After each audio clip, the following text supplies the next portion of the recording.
Welcome back जी। कैसे हैं आप सभी। तो मैं उम्मीद करता हूं कि आप सभी बहुत ही अच्छे होंगे, मस्त होंगे। तो आज हम लोग क्लास 10th है ना, सब्जेक्ट है आपका हिंदी, गोधली भाग 2 गद्य खंड का जो है वो ऑब्जेक्टिव क्वेश्चन करेंगे। ठीक है, आपका जो चैप्टर है वो भारत से हम क्या सीखें। ठीक है, तो भारत से हम क्या सीखे चैप्टर का ऑब्जेक्टिव क्वेश्चन करने वाले हैं, जो आपका गद्य खंड का तीसरा चैप्टर है। ठीक है, चलिए, तो मैट्रिक बोर्ड परीक्षा के लिए काफ़ी ही इंपॉर्टेंट चैप्टर है ये। तो यहाँ से हम लोग जो है वो पहला चैप्टर शुरू करते हैं। पहला क्वेश्चन, ठीक है, सॉरी, पहला चैप्टर नहीं, तीसरा चैप्टर का पहला क्वेश्चन। ठीक है, आपका क्वेश्चन है भारत से हम क्या सीखे। चैप्टर का पहला ऑब्जेक्टिव है कि मैक्स मूलर को वेदांतियों का वेदांती जो है वो किसने कहा था। ठीक है, तो याद रखिएगा किसने कहा था जी, स्वामी विवेकानंद ने। ऑप्शन नंबर आपका बी जो है बिल्कुल सही उत्तर हो जाएगा। चलिए अगला बताइएगा, 2 नंबर क्वेश्चन है आपका कि दारिश नामक सोने के सिक्के से भरा हुआ घड़ा जो है वो किसे मिला था। तो याद रखिएगा, ठीक है, किसे मिला था जी, वारिंग हेस्टिंग को। ऑप्शन नंबर आपका सी जो है बिल्कुल सही उत्तर है। चलिए 3 नंबर क्वेश्चन बताइएगा कि मेघदूत नामक पुस्तक का अनुवाद मैक्स मूलर ने किस भाषा में किया। तो याद रखिएगा, ठीक है, जर्मन भाषा में किया था। तो ऑप्शन नंबर आपका जो है वो डी जो है बिल्कुल सही उत्तर हो जाएगा। चलिए अगला बताइएगा, क्वेश्चन नंबर आपका 4 है कि संस्कृत भाषा और यूरोपियन भाषा का तुलनात्मक व्याख्यान जो है वो किसने दिया था। ठीक है, तो किसने दिया था जी, तो मैक्स मूलर ने दिया था। ऑप्शन नंबर आपका ए जो है बिल्कुल सही उत्तर है। अगला क्वेश्चन है 5 नंबर कि कंट और केन उपनिषद का अनुवाद जो है मैक्स मूलर ने किस भाषा में किया था। ठीक है, तो याद रखिएगा ऑप्शन नंबर आपका बी बिल्कुल सही है, जर्मनी भाषा में। तो बताइए कंट और केन उपनिषद का अनुवाद जो है मैक्स मूलर ने किस भाषा में किया था। तो याद रखना जर्मनी भाषा में। अगला है क्वेश्चन नंबर आपका 6 कि लिपजिंग विश्वविद्यालय में मैक्स मूलर ने किस भाषा का अध्ययन किया था। ठीक है, तो याद रखिएगा किस में किया था जी, तो संस्कृत भाषा का अध्ययन किया था लिपजिंग विश्वविद्यालय में मैक्स मूलर ने। अगला क्वेश्चन है आपका 7 नंबर क्वेश्चन कि मैक्स मूलर की मृत्यु जो है वो कब हुई थी। मैक्स मूलर की मृत्यु कब हुई थी, तो याद रखना है 28 अक्टूबर 1900 ईस्वी को। ठीक है, ऑप्शन नंबर आपका डी जो है बिल्कुल सही उत्तर है। अगला बताइएगा, क्वेश्चन है आपका 8 नंबर क्वेश्चन कि पारसियों के धर्म का नाम जो है वो क्या है ना, पारसी जो है उनके धर्म का नाम क्या है। तो पारसी के धर्मों का नाम जो है ना जरथुस्ट्र है। ठीक है, ऑप्शन नंबर आपका डी जो बिल्कुल सही उत्तर हो जाएगा। चलिए नेक्स्ट आप लोग बताइएगा, अगला क्वेश्चन है 9 नंबर क्वेश्चन कि है ना जनरल कनिंघम का संबंध जो है वो किससे है।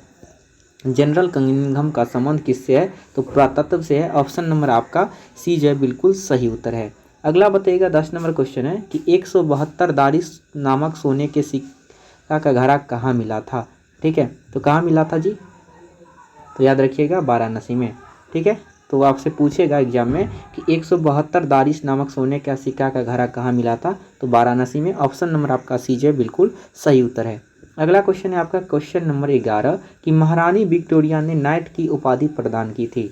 ठीक है, महारानी विक्टोरिया जो थे वो नाइट की उपाधि किसे प्रदान की थी, तो याद रखिएगा, है ना जी, किसे प्रदान किया था, तो याद रखिएगा मैक्स मूलर को। नेक्स्ट आप लोग बताइएगा, अगला क्वेश्चन है 12 नंबर कि नालंदा विश्वविद्यालय कहाँ पर स्थित है। तो नालंदा विश्वविद्यालय नालंदा जिला बिहार में स्थित है। ऑप्शन नंबर आपका ए जो है बिल्कुल सही उत्तर है। नेक्स्ट बताइएगा, क्वेश्चन नंबर आपका 13 है कि नृवंश विद्या का संबंध जो है वो किससे है। ठीक है, नृवंश विद्या का संबंध किससे है, तो याद रखना आप सभी को मानव विज्ञान से। ऑप्शन नंबर आपका सी जो है बिल्कुल सही उत्तर है।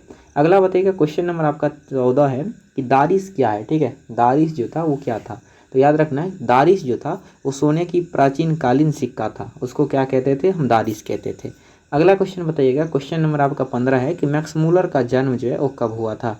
ठीक है, मैक्स मूलर का जन्म जो है वो कब हुआ था, तो 6 दिसंबर 1823 ईस्वी को। तो ऑप्शन नंबर आपका डी जे बिल्कुल सही उत्तर है। ठीक है, एक बार है ना देखते हैं कि पीछे में ऐसा कुछ पूछा गया था क्वेश्चन। चलिए, यहाँ मैक्स मूलर की मृत्यु के बारे में पूछा गया था। ठीक है, हमको लगा रिपीटेड क्वेश्चन है। चलिए, तो यहाँ से आपका क्वेश्चन नंबर 16 है कि प्लूटो का संबंध जो है वो किस देश से था। प्लूटो का नाम आपने सुना होगा, सॉरी ज्योग्राफी पढ़ा होगा तब। ठीक है, तो बताइए प्लूटो का संबंध जो है वो किस देश से था, तो यूनान से था। ऑप्शन नंबर आपका डी जो बिल्कुल सही उत्तर है। अगला क्वेश्चन बताइएगा अपना 17 नंबर क्वेश्चन कि भारत से हम क्या सीखे के रचनाकार कौन है। भारत से हम क्या सीखे के रचनाकार कौन है। ठीक है, तो याद रखिएगा मैक्स मूलर। ऑप्शन नंबर आपका बी जो बिल्कुल सही उत्तर है। अगला है क्वेश्चन आपका क्वेश्चन नंबर 18 कि शाहनामा का रचनाकाल क्या था। ठीक है, शाहनामा का रचनाकाल क्या था, तो याद रखिएगा 10वीं से 11वीं सदी। तो ऑप्शन नंबर आपका बी जो है बिल्कुल सही उत्तर है। नेक्स्ट आप लोग बताइएगा 19 नंबर क्वेश्चन है ठीक है। 19 नंबर क्वेश्चन है आपका कि संस्कृत का अग्नि शब्द जो है वो लैटिन के किस रूप में मिलता है। ठीक है, कि लैटिन के किस रूप में मिलता है, तो याद रखिएगा इग्निस में। ऑप्शन नंबर आपका सी जो है बिल्कुल सही उत्तर है। नेक्स्ट आप लोग बताइएगा, अगला क्वेश्चन है कि हरकस थे। ठीक है, हरकस जो है वो कौन थे, तो हरकस याद रखिएगा एक है ना वनस्पति वैज्ञानिक थे, तो ऑप्शन नंबर आपका ए जो है बिल्कुल सही उत्तर है। नेक्स्ट आप लोग बताइएगा, अगला क्वेश्चन है आपका 21 नंबर क्वेश्चन कि सर विलियम जोन ने भारत की यात्रा कब की थी। ठीक है, 21 नंबर क्वेश्चन है कि सर विलियम जोन ने भारत की यात्रा कब की थी, तो आप सभी को याद रखना है जी 1783 ईस्वी में। ऑप्शन नंबर आपका डी जे बिल्कुल सही उत्तर है। नेक्स्ट आप लोग बताइएगा, अगला क्वेश्चन है कि मुंडा जो है वो किस देश की जाति है। मुंडा किस देश की जाति है, तो आपने तो सुना होगा बिरसा मुंडा का नाम, तो मुंडा जो है वो किस देश की है, तो भारत की है। ठीक है, चलिए नेक्स्ट आप लोग बताइएगा, क्वेश्चन नंबर आपका 23 है कि भारत से हम क्या सीखे पाठ में नए सिकंदर विशेषण के लिए प्रयुक्त हुआ है। बताइए नए सिकंदर किसके लिए प्रयुक्त किया गया है। ठीक है, तो याद रखिएगा युवा अंग्रेज अधिकारियों के लिए, तो ऑप्शन नंबर आपका सी जो है बिल्कुल सही उत्तर है। नेक्स्ट आप लोग बताइएगा, अगला क्वेश्चन है यहाँ से आपका क्वेश्चन नंबर 24 कि भारत जो है वो कहाँ बसता है। भारत कहाँ बसता है। ठीक है, तो भारत जो है वो भारत के गांव में बसता है। ठीक है, गांव में जो है वो भारत बसता है, तो ऑप्शन नंबर आपका डी जो बिल्कुल सही उत्तर है। नेक्स्ट बताइएगा कि मैक्स मूलर का जो जन्म हुआ था वो कहाँ पर हुआ था। मैक्स मूलर का जन्म जो है वो कहाँ पर हुआ था, तो डाउस जर्मनी में। ऑप्शन नंबर आपका बी जो है बिल्कुल ठीक है, डेवास जर्मनी में हुआ था, तो ऑप्शन नंबर बी आपका सही हो जाएगा। चलिए नेक्स्ट आप लोग बताइएगा, अगला क्वेश्चन है कि वारिंग हेस्टिंग था। ठीक है, वारिंग हेस्टिंग जो है वो कौन था, तो याद रखिएगा वारिंग हेस्टिंग है ना, आपने पढ़ा होगा जीके में, अगर आपने पढ़ा होगा 10वीं क्लास में, तो वारिंग हेस्टिंग जो था वो भारत का गवर्नर जनरल था, तो ऑप्शन नंबर आपका ए जो है बिल्कुल सही उत्तर है। नेक्स्ट आप लोग बताइएगा कि मैक्स मूलर के पिता का जो है वो क्या नाम था।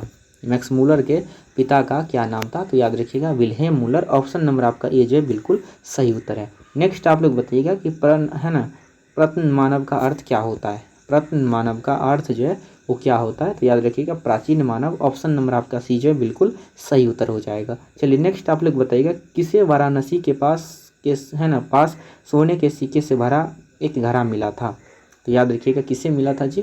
ठीक है, तो वारिंग हेस्टिंग्स को। ऑप्शन नंबर आपका ए जो है बिल्कुल सही उत्तर है। नेक्स्ट आप लोग बताइएगा, क्वेश्चन नंबर आपका 30 है कि किसके अध्ययन क्षेत्र में भारत के कारण नव जीवन का संचार हो चुका है। किसके अध्ययन क्षेत्र में भारत के कारण नव जीवन का संचार हो चुका है, तो याद रखिएगा नीति का था। ठीक है, तो ऑप्शन नंबर आपका बी जो है बिल्कुल सही उत्तर हो जाएगा। और इसी के साथ जो ये क्वेश्चन अंतिम था, यानी लास्ट क्वेश्चन था। तो आप लोग जो है अगर कमेंट करके ज़रूर बताइएगा, है ना, जो भी इससे पहले पढ़ चुके हैं याद कर चुके हैं उनको बताना है कि 30 में आपने कितना सही किया। ठीक है, 30 में आपने कितना सही किया। और अगर किसी को भी PDF नोट चाहिए, PDF नोट, तो आपको डिस्क्रिप्शन में लिंक मिल जाएगा, उसके माध्यम से आप लोग जा सकते हैं। ठीक है, और वहाँ से PDF नोट आपको टेलीग्राम पे मिल जाएगा या व्हाट्सएप ग्रुप में मिल जाएगा। ये फ्री ऑफ कॉस्ट मिलेगा, बिल्कुल ही फ्री ऑफ कॉस्ट, याद रखिएगा। अगर आपको ये वीडियो अच्छी लगी हो तो अपने दोस्तों यारों में ज़रूर जो है आप लोग शेयर करिएगा। और चैनल पे नए आए हैं तो कृपया आप लोग ऐसे ही है ना वीडियो के लिए चैनल को सब्सक्राइब कर लीजिएगा। और साथ में आप सभी को क्लास 10th कंप्लीट तैयारी आप सभी को कराया जाएगा, तो ये जो है वो चैनल को ज़रूर आप लोग शेयर करिएगा जी। ठीक है, आप सभी से अनुरोध है। चलिए तो मिलते हैं अगले चैप्टर के साथ, तब तक के लिए ओके बाय, पढ़ते रहिए, मस्त रहिए।